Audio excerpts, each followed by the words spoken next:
We are going to just wait a few minutes and then we'll get started once everything loads.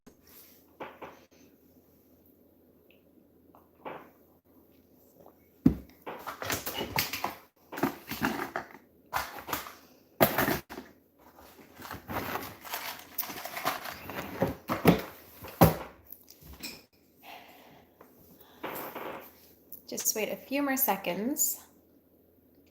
Still has like the loading symbol on my end. So I'm just going to wait and make sure everybody gets notified before we start.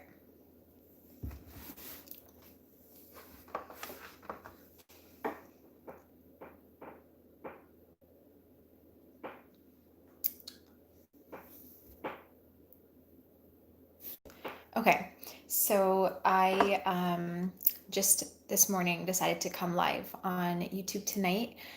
I haven't done a live in a little while and just wanted to pop in because I haven't had time to post content too much here on this channel, and I still want you guys to know that I'm alive and missing you all. So I'm just coming on here to answer some questions and say, hey, I had a long day, so I am honestly really tired. Like, I have massive bags under my eyes. Don't know how long this live will go. I'm hoping about 30 minutes, but my battery on my phone is only 30%. So I'm not sure how long it lasts. If it starts to die, I will have to sign off. So I would love to just answer your questions. You guys can post them in the comments if you have anything, or even if you just want to say hey or let me know how things have been going. I know that in California and other parts around that area, there have been crazy wildfires, and a lot of you have been dealing with a lot of really toxic air full of ashes. And I've been praying for everybody going through that. I heard that it's clearing up a little bit, which is good to hear. And before we kind of dive in and I answer some other questions, I had a lot of people asking on Instagram when I announced that I was going live tonight if I could just share a couple remedies that are great to help with lung detoxification, just to minimize the damage from breathing in all of those, those toxins in the air. So that's what I will do first. A couple supplements I suggest taking if you have been affected by the fire, if your air quality has been affected by the fire. The first thing would be a vitamin C, which is fantastic for the immune system to help fight and eliminate toxins. And it's also great for the detoxification pathways. Also, breathing in all those ashes, it's very carcinogenic. So you want a lot of antioxidants to counteract that, and vitamin C is great. So vitamin C for me would probably be the top, and I like doing a combination of liposomal, so the fat soluble form, and then also the ascorbic acid, so you're getting the water soluble form as well. I also would suggest some kind of binder, probably activated charcoal, but you could also do a chlorella powder. I would do it 2 times a day for a couple weeks just to help pull out anything. What really happens when you breathe in anything toxic, ashes or not, it goes into the lungs and then enters the bloodstream through the lungs. So if you are on a binder, it will clean out some of the toxins in the blood before they get deposited into some part of the body or your cells. So charcoal or chlorella, a vitamin C, and then also glutathione, which is one of the best antioxidants you can take for the lungs. It helps to regenerate lung tissue, reduce inflammation in the lungs, detoxify. It's fantastic. So those are the 3 supplements I would take. And then the 4th would be a probiotic. So you can choose any brand you like. I personally liked the Genestra HMF multi-strain 50 or the Genestra HMF Intensive 500. You want to flood your system when you've been exposed to that degree of toxins, and those can be really helpful. So I hope that helps. I hope again that it's clearing up for most of you if you are living in those areas where there's all of the wildfires happening. But I know a lot of people who aren't living in the area, but the wind has been carrying over a lot of that toxic, the toxic ashes, and people have just been breathing it in, around. I know even people in like British Columbia, like across an ocean, have been getting some of that side effect. So hopefully this helps a lot of you. Let me just open up the chat here. Hey everyone. Okay. Anything for fertility. I have a couple articles on my website in regards to fertility, but that's something that is really, really specific and based completely on the individual. There could be nutrient deficiencies, different hormonal imbalances. There could be like a thyroid imbalance or pituitary imbalance. It could be an estrogen progesterone imbalance. There could be cysts. It could be liver toxicity. It could be copper toxicity. It could be a combination of all of these. It could be viruses. So it's hard to know. I can't really give advice in regards to fertility without really working with the client one-on-one and getting a good sense of what might be the imbalance in that area. But you can never go wrong with a cleanse. So I would always start with some kind of liver supporting cleanse. You can do a candida and parasite cleanse if you feel that might be an issue for you. Always start there and then start taking, lots of like nutrients and vitamins and supplements and things like that, which can really help to just reflood your system with nutrients you might be deficient in. Let's see here. So my gut lining is bad. What do you suggest as far as support, and what should I be eating? I don't know if you're new to the channel or not, but I have a ton of videos, just FYI, on supplements for leaky gut. If you search Happy Holistic Life, leaky gut, you'll find a million videos sharing, sorry, I cut my finger, sharing the best supplements to take. I would say, and I actually just made a video on YouTube with the best gut healing supplements and best supplements for good gut health. So check out those videos. They'll give you all the insight that you need, but definitely doing a candida cleanse before you even attempt to work on the gut is absolutely necessary, because you can't heal the gut if you have inflammation there. And the main sources of inflammation would come from pathogenic imbalance. So whether it's parasites, viruses, candida, mold, some kind of dysbiosis would trigger leaky gut over and over again from the inflammation, and then also food sensitivities. So you have to change like the inflammatory foods that you might be eating, and switch to an anti-inflammatory, more candida-friendly diet. And once you've done a good candida cleanse and your colon has been cleaned out and you've done like lots of detoxes for the colon, then you can work on sealing up the gut lining. But I do have a lot of videos that go into all that.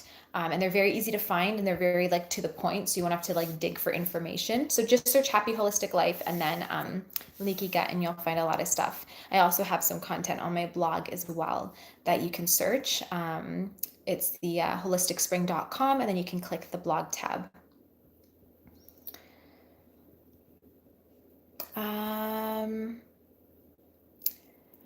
Does activated charcoal rob you from nutrients? I want to cleanse my liver and lose the weight. In regards to the charcoal part of the question, no, it doesn't if you're taking it correctly. So a lot of people will take the charcoal with food, and then absolutely it'll pull out the nutrients from the food because it binds to everything, good and bad.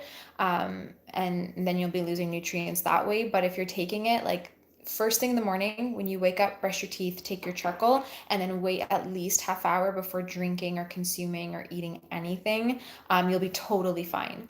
Otherwise, you could do it like 3 hours after a meal and you'll be fine there as well. The issue is only when you're taking it so close to food or supplements that it can bind to something. I'm taking a teaspoon of wheatgrass powder, a probiotic, colostrum, and warm lemon water in the morning. Is it okay to take a digestive with it or wait a while? Let me see here. So what I usually suggest is if you're taking lemon water for like to cleanse, I would say take lemon water by itself without anything else in it. It works the best when you're not taking a bunch of stuff with it. Obviously, you can do what you like, but that would just be my suggestion. And then I would do the wheatgrass with the colostrum and the probiotic, like maybe in a smoothie, so that you absorb it better and it works better. If the wheatgrass is supposed to detoxify, I personally would find a different greens. Wheatgrass can be inflammatory because it can never be certified gluten-free. And it can also be a little bit immune stimulating, which might not be ideal if you have autoimmune. But again, I'm just throwing stuff out there. You absolutely can do what you like. But yeah, wheatgrass, colostrum like would absorb good too if you're taking it with like throwing it in a smoothie, taking it with food. But definitely do lemon water alone, and then the enzyme can go with the colostrum and everything else. And that will be a better way get like more effective, I guess, to get the benefits from it. For the activated charcoal, how long should you take it? It depends on your conditions, your issues. I always say just do a few weeks and then take a good break and then get back on it for a couple weeks and then a break. The break can be anywhere from 2 weeks to 2 months or 3 months. So it really depends on the person. You just don't want to be on it forever or even long term. Tips on recovering from alopecia. This is, it's kind of a confusing question. So recovering, like, did you have it in the past and then you've done all this cleansing and it's gone, or are you just like on like immune suppressants? um, Maybe if you can clarify, it might just be a little bit easier for me to answer that question, because if you're on like immunosuppressants, you technically haven't like recovered from it. You would definitely still have it. It's just suppressing the symptoms. And so then I would say you want to do like a really, really good cleanse. But if you've done all the cleansing and you're in remission now, to maintain, you just want to eat an anti-inflammatory diet, take your probiotics, anti-inflammatory supplements, which could be like curcumin or medicinal mushrooms, astragalus, that kind of stuff, ginger, and manage your stress levels and get good quality sleep. Is taking copper in a supplement bad? It's only an issue if you have copper toxicity. So if you've been on birth control or if you've been drinking unfiltered water, those are usually the two biggest culprits for copper toxicity. Then I would say don't take copper in a supplement, or at least if you're having copper in a supplement, take plenty of zinc to counteract the copper. Usually when you have a lot of copper in your body gets depleted of zinc.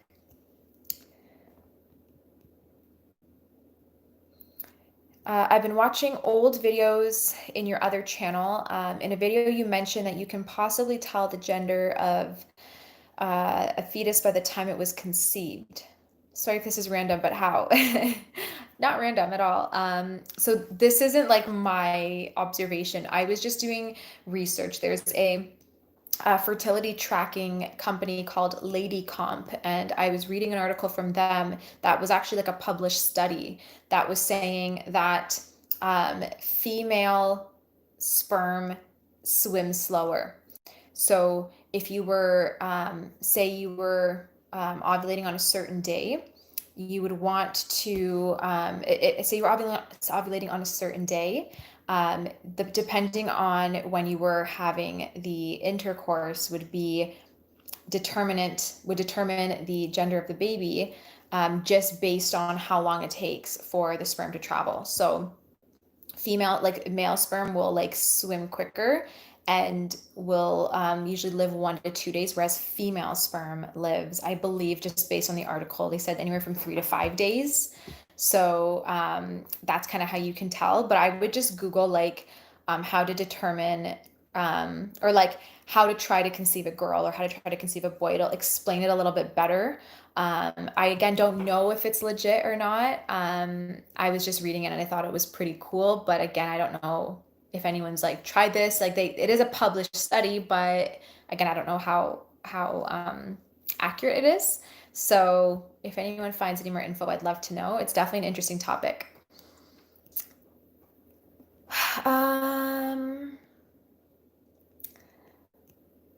It says, hold on, guys, I'm just reading through the comments. Sorry. Is water fasting good for gut health? Yeah, absolutely, but it's not for everyone. If you have like blood sugar issues, hormonal imbalances, adrenal fatigue, obviously if you're pregnant, things like that as well, you wouldn't want to water fast for more than 16 hours. Even that would be way too long for someone with those conditions. So it can be extremely beneficial. I think everybody, if they're in the right health, should be water fasting frequently. You can do it for like 48 hours even, but it's not for everybody. So it definitely has a great benefits, but some people just can't sustain that kind of fasting when they have really low energy. If you can you eat rice if you have leaky gut, and is rice gluten? So no, rice is gluten-free. If you guys are ever wondering if a food is gluten-free, you can Google it. You shouldn't be having lectins on a leaky gut diet. So usually you have to go grain-free, nut-free. because rice is high in lectins, and lectins are really inflammatory for the gut lining. So I usually would suggest people are avoiding all kinds of grains completely when you're on a gut cleanse. Okay, let's see. Oral thrush is not going away. I changed my diet to sugar, carb, gluten, fructose, lactose free, but it didn't help. Looks like tongue itself is full of white bumps. Diet alone will not, unfortunately, if you have overgrowth, won't clear the overgrowth at all, unfortunately, because when you're at the point where you have significant dysbiosis, where there's not enough good bacteria and quite a bit of the bad bacteria overgrown, you need to take an antifungal or antibiotic to kill it off. Ideally, I say steer clear of antibiotics if possible, but you need to be on some kind of supplement or medication to fight off the bad bacteria because you don't have enough immune support and good bacteria to balance out the negative. So while changing your diet's great and good job there, it's not enough to clear your thrush or your candida. So you still have to take all the supplements and do the cleanse properly. So that could be the issue. Thanks, Hannah. That's very sweet of you. Um, what carbs do you suggest for a male who is working on leaky gut and mainly taking in liquids but losing too much weight? Okay, so if you've done the candida cleanse and the parasite cleanse for several months already, and you've done the candida diet and now you've moved into the gut phase, then you can incorporate carbs. So I would say sweet potato, squash, a small amount of lentils, sprouted, buckwheat. Those would probably be the sources of carbs that you can consume. Maybe peas as well. That being said, if you haven't done the candida diet and you're trying to do that currently, then no carbs except squash and like berries, green apples, pomegranate, lentils, and buckwheat would be okay. So everyone has a different candida cleanse. It depends who you're following. If you follow my protocol with the supplements that I recommend, those are the carb, you can have carbs, but it just depends if you're following someone else's protocols. There's a lot out there on the internet that say zero carbs. So it just depends who you're following.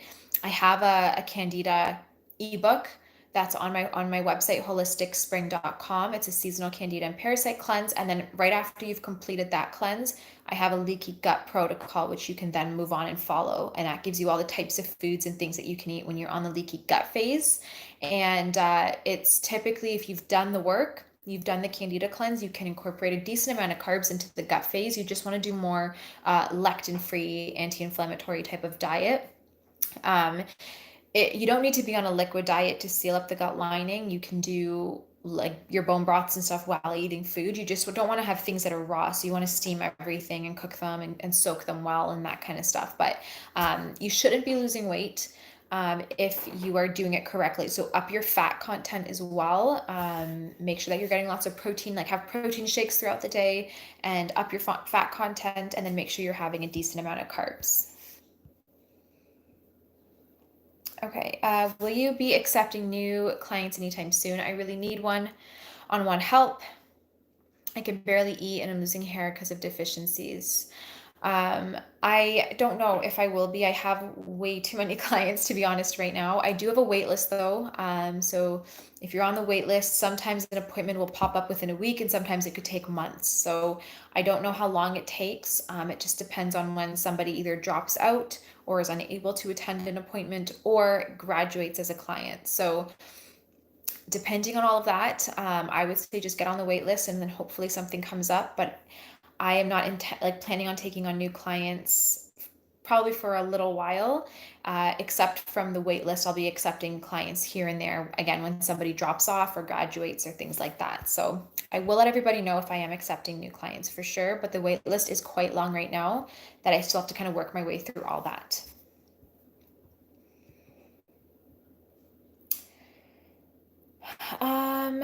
How do I improve my digestive issues like gas and bloating when dealing with gut issues? Diet's always the first place to start. You want to do a very easy to digest diet so you can practice food combining. And I have an article on my holisticspring.com blog all about that. You want to eat foods that are steamed, never raw. You want to do like a low starch, low carb type of diet, so more protein, fat, and vegetables. And then you want to start taking the right supplements, mainly antifungals, bitter, you can do like a digestive bitter, which can really help to improve your digestive function, taking enzymes and potentially hydrochloric acid if you have an underactive stomach. Those are some places I would start. But if you're having the gas and bloating and the digestive issues, you most likely have some kind of bacterial or pathogenic imbalance that you want to address. So I would then again suggest as some kind of candida cleanse. Again, I do have a protocol that I've made. Oops, I just unplugged my light. Sorry, just one second.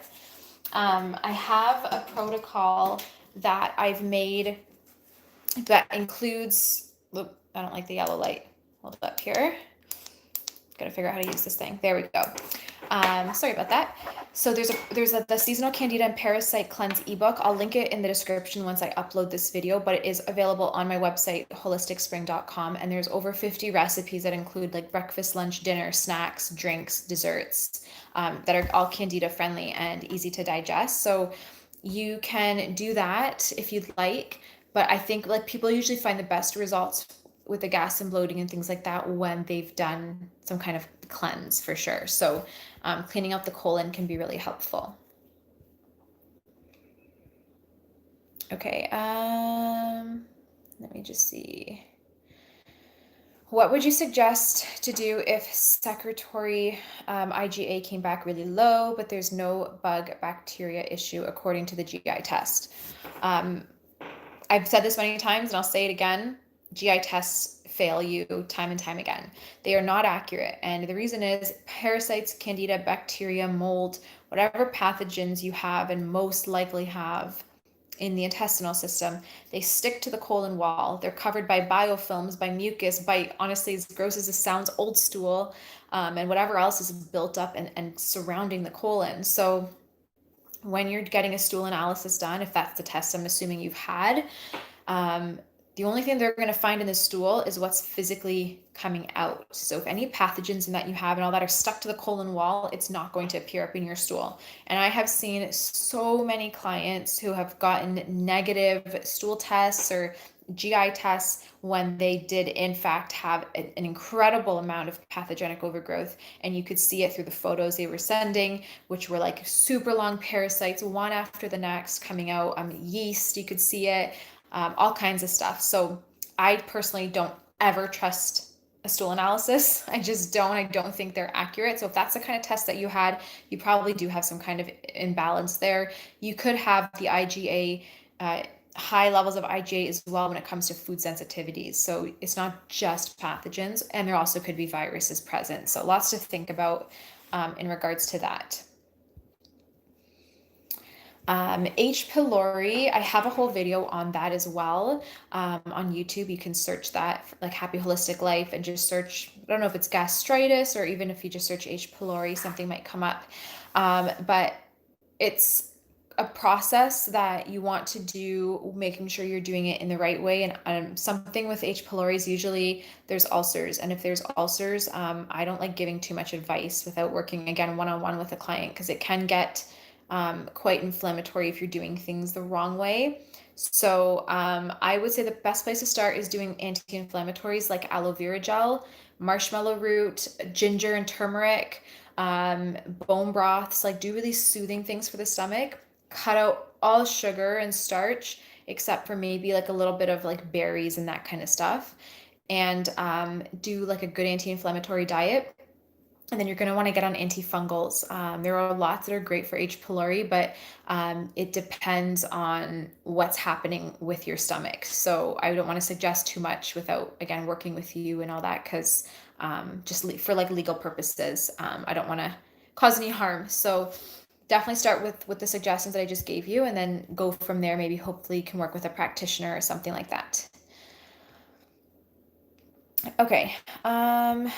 I'm going to be signing off in like 5 minutes. Let me see. What are your thoughts on APE for eczema or someone going through topical steroid withdrawal? If you're talking about like the APE diet, I'm assuming, or the autoimmune protocol, it can be great. I personally think that if you've had eczema or if you've been on steroids, you want to do immune modulation. I have, again, 2 blog posts on holisticspring.com. It's all free. So you guys can head to my website and then just click the blog tab, and in the search bar, you can search TH1. And you'll find 2 articles. You can read both and read the older one first. You'll see the date, and then read the newer one because they kind of go one after the other. And it explains a lot on immune modulation and eczema, and when you've been on steroids in particular. And steroids will cause major dominance in your Th2 immune cells. And one of the best ways to work on withdrawal and balance your eczema is by supporting your Th1 immune cells or immune cell production. So definitely think about immune modulation, and I would highly consider some drainage for the liver and kidneys as well. The autoimmune protocol can be helpful alongside that, in an anti-inflammatory diet, but overall I would really consider immune modulation because that's the most important if you've been on steroids for a chronic period or even like a longer period of time.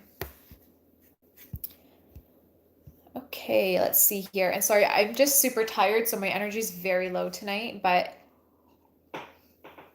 still happy to be here. I'm just like feeling like I'm very boring today. How long should you take spirulina powder for on the Candida cleanse? And is it okay to eat roasted almond butter?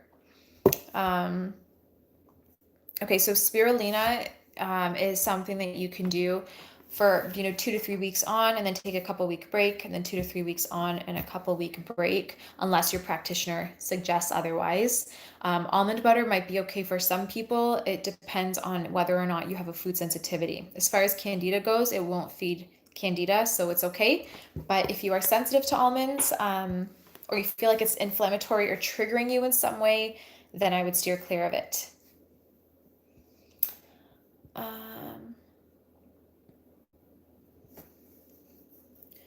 How do I get better and improve my digestion? So this is coming from Mike Barnholden.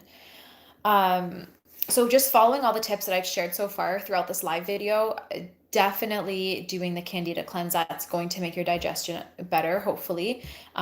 Getting rid of sugar, doing the food combining. So everything that I mentioned in the comment above is very, very helpful. From Mona, she says, most veggies like broccoli, Brussels sprouts, and zucchini make me bloated. Are there any other veggies to take? If you're getting bloated, it's coming from a lack of enzymes. So you want to do pancreatic enzymes. I like pancreatin from Genestra. You guys can get all these supplements from puremarket.ca with free shipping. Pancreatin is good because it's giving you the pancreatic enzymes, but you also want to do, potentially, if you have an underactive stomach, hydrochloric acid, which can really help with bloating. You also just might need to avoid the cruciferous foods for a while until your digestive system strengthens up a bit. And thank you so much. You're so sweet. I'm so glad you found me too, and that you're here. Yes, so as far as Mike's comment goes, he just says, thanks for letting me know. It's been very difficult struggling with gut issues and dealing with kidney and adrenals and liver.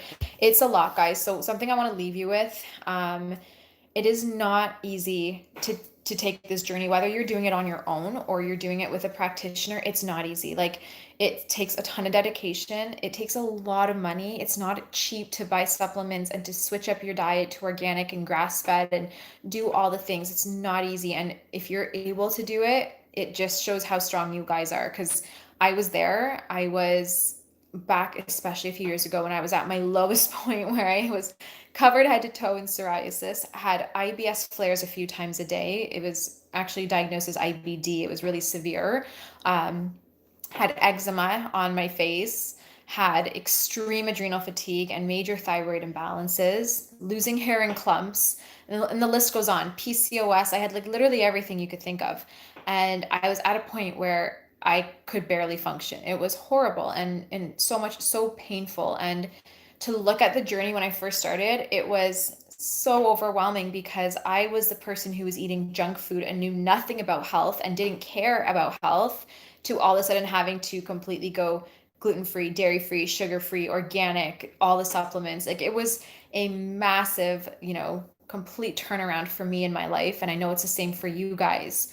What really got me through it, it was tough in the first few months, financially, emotionally, physically. But what got me through it was when I started getting the results that I wasn't getting from doctors. So I had gone to so many doctors, dermatologists, specialists. I've taken antibiotics time and time again, steroid creams, etc., but nothing was working. And so when I was doing what they were telling me and I wasn't getting results, I was like, well, let's just try something else. If I don't get results, no harm done. I've made myself a bit healthier. If I do get results, then this is genuinely what I need to be doing. And I got results, and I got results quickly. I didn't, improve all my symptoms overnight, but I saw little changes that I never would have imagined just based on how I was feeling at the time and how horrible I felt going to the regular doctors. So that's what got me through it. And I think that's hopefully what will get you guys through it. It's really not an easy task. It genuinely isn't. And if it was, the entire world would be healthy and free of disease, and there would be no one in hospitals. But it's not the case because it's not easy. And I've had a lot of clients who have come to me with major health issues. And when I've given them a protocol that is hard to follow and expensive, they've dropped off. They said, it's not for me, I can't do this. And they never came back. And that's okay. It's absolutely, everyone has their own journey. But it's not easy. And I won't pretend and say it's cheap either. Unfortunately, supplements are not covered by, depending what country you live in, they're not subsidized by the government or covered by your insurance plans or OHIP. So it has to come out of pocket. And so a supplement that, if it was subsidized, you'd be paying half of what you actually are paying. But because it's not, you guys have to pay full price. So it's very expensive. It's not an easy thing to do. So when someone, like Mike, I totally get it when you're saying it's really difficult and it can be so overwhelming. And I'm honestly, I get it. I was there. When you start to get results, it's so worth it. The one thing I would say, just to finish this off, if you are at a place where you're just starting off, or even if you've been doing this for a while, and you're not sure where to start, just find somebody you can trust. And it doesn't have to be me. Just find someone, whether it's a practitioner who's in your neighborhood or a practitioner online that you met through YouTube, or it can be someone in your family who's a practitioner. Just find someone that you can trust, that you genuinely can put your own health into their hands, if possible. A lot of people try to do this on their own, and you can very well do that and probably be successful, but you might spend a little bit of extra money and time and be a little bit more frustrated trying to sift through all of the information online. There's a lot of conflicting information, and I've seen it, my clients come to me with so many questions and they say, I've read so much online, and one person to the next is saying something different. So just make sure whoever you're following, you genuinely believe in and trust, and try to follow that one person without flip-flopping too much, because you'll just end up spending a lot of money and time on supplements. But you can definitely do this on your own, and you just need to start somewhere. So hopefully that gives you guys a bit of motivation. Being now where I am compared to where I used to be just a few years ago, never would have imagined. I couldn't leave the house. I couldn't go anywhere. I would just feel so sick all the time. I would be exhausted. I had 3 small kids. We were very, very, very low income. I wasn't working at the time either. So it was a challenge. And coming to now where I feel amazing most of the time. I mean, I still do have some low energy days, but I also do have 3 kids and a business and everything else. I'm in school too, so I'm sure that plays a role, but I feel great, and I know you guys can get there too. So I am so glad you guys are all here joining and following along, and I hope that I can give you guys just that little bit of motivation that you need. If you guys want more motivation, follow me on Instagram, because I share day-to-day tips, and I kind of try to share healthy meal ideas, healthy tips for the body as well, so that I'm just reminding you every day to be healthy and giving you guys a little extra to work towards as well. So if you want a little bit more support, you definitely follow me on Instagram, because I feel bad I'm not as present on YouTube as I'd like to be, but it's just such a crazy season, and it's honestly very hard to just sit down, film content, edit it, upload it, etc. So I hope these lives are okay and helping, and I do have more content coming out, but it's just not as frequent as it used to be because of everything that's going on right now. Okay. Thank you everybody for joining. I really appreciate each and every one of you. Genuinely, you guys are amazing and definitely the best part of my day when I get to come on here or on Instagram and just chat with you guys. I love it because we are all in the same headspace. We are all believing in the health and wellness and wanting to take care of our bodies and believing in a natural way to reverse disease and prevent disease. And there's not a lot of people, honestly, out there who have the same mindset. Most people just believe in the mainstream medical system and they put all their faith in that, and they don't understand that we're only given one body. We don't get two, we don't get three, we get one and one life. And I don't know about everybody else, but me personally, I want to take care of my body so that I can have not just a long life, because we never know when it's our time to go, but so we can have a healthy and happy life, literally waking up feeling good and having the energy to enjoy life. Okay, so that's my rant. I'm done. Thank you, everybody. I will be coming back on here soon. Again, follow me on Instagram so I can chat with you guys a little bit more. I also have a new feature on the membership platform. It's a chat room now where I will be going and just you can literally chat with me live there. So the membership platform is holisticspring.org. And I have forums where you guys can ask literally any questions you want. We do live Zoom calls twice a month. And then I also have a chat room where I'm in there quite frequently and you guys can just chat with me live. So it's pretty fun. If you want to come join, I have lots of information and videos and blog posts there that you guys can learn from as well. But that's it. I'm going to sign off. I need to sleep. I need to drink water. This is all I've had all day because I've been out of the house, and I did have some tea, but that's it. So cheers. Have a good night and we'll talk soon. Bye, everyone.